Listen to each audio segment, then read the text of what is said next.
وہ بڑا ہے، جس کا رنگ گورا ہے وہ اندر سے جتنا کالا ہے وہ پھر بھی معزز ہے، اور جس کا رنگ کالا ہے اس کا دل کتنا اجلا کیوں نہ ہو اسے کوئی وقت دینے کے لیے تیار نہیں ہے۔ لیکن آپ نے بلال حبشی کو قریشیوں کا سردار بنا دیا، بلال حبشی کو قریشیوں کا سردار بنا دیا۔ بات چل رہی تھی حضرت حلیمہ سعدیہ رضی اللہ تعالی عنہا کی کہ قربان جاؤں حلیمہ تمہارے مقدر، اللہ تبارک و تعالی نے تمہیں کتنا عظیم مقدر عطا ہے، تیری شانیں کس طرح بڑھائیں۔ اور حضرت حلیمہ سعدیہ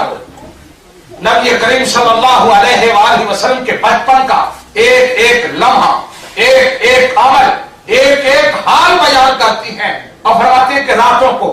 سوئے ہوئے ہوتے کبھی میری آنکھ کھلتی، کبھی میری آنکھ کھلتی تو میرا کمرہ گونج رہا ہوتا ذکر الہی، تسبیح ہوتا حلیل سے، میرا بیٹا پڑھ رہا ہوتا لا الہ الا اللہ قدوسا نامت العیون والرحمن لا تأخذہ سنۃ ولا نوم۔ نبی کریم صلی اللہ علیہ وسلم راتوں کو بچپن میں یہ ذکر کر رہے ہوتے، توحید کا اعلان کر رہے ہوتے۔ مجھے تعجب ہوتا کہ میرا بیٹا کیسا ہے، یہ لفظ تو میں نے کبھی سنے نہیں ہے، یہ باتیں تو ہمارے اندر نہیں ہیں،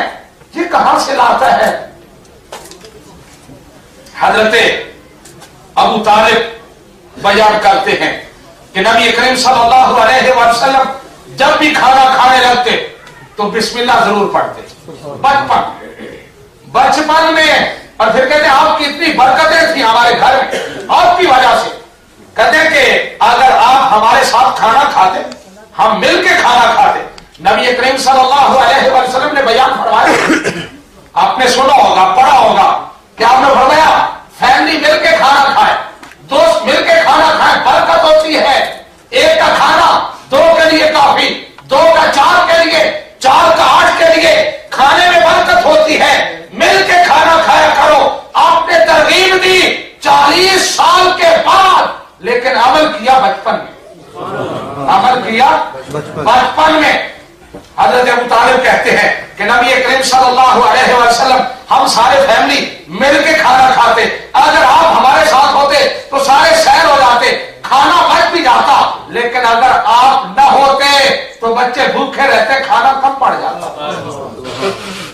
بچے بھوکے رہتے، کھانا کم پڑ جاتا۔ اور پھر سیرت نگاروں نے لکھا، سیرت نگاروں نے جناب ابو طالب کے وہ کلمات محفوظ کیے۔ ابو طالب کی پھر عادت بن گئی کہ اگر کبھی نبی رحمت صلی اللہ علیہ وسلم موجود نہ ہوتے اور فیملی بیٹھ جاتی کھانے کے لیے تو ابو طالب کہتے کما انتم حتی یحضر ابنی، اے لوگوں میں جانتا ہوں تم کیا ہو، تمہارا مقام و مرتبہ کیا ہے، سب کچھ میں جانتا ہوں، ٹھہرو پہلے میرے بیٹے کو آنے دو، وہ آئے گا تو پھر کھانا شروع کرنا۔ برادران اسلام، بچپن بڑا حسین، آداب بڑی پاکیزہ، اخلاق بہت حسین، بچپن میں کسی کا حق ضائع نہیں کیا، کبھی جھوٹ نہیں بولا،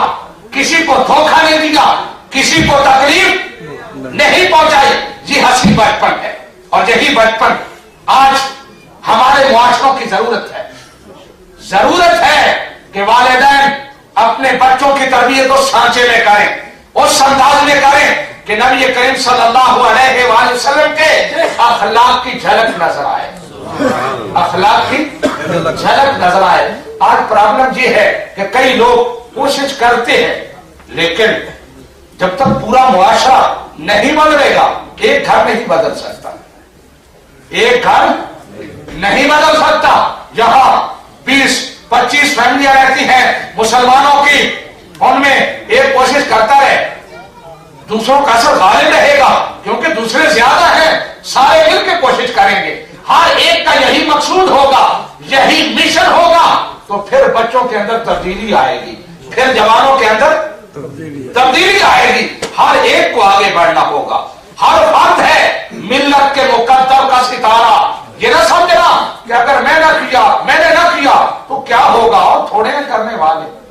ہر ایک کا اپنا کردار ہوتا ہے۔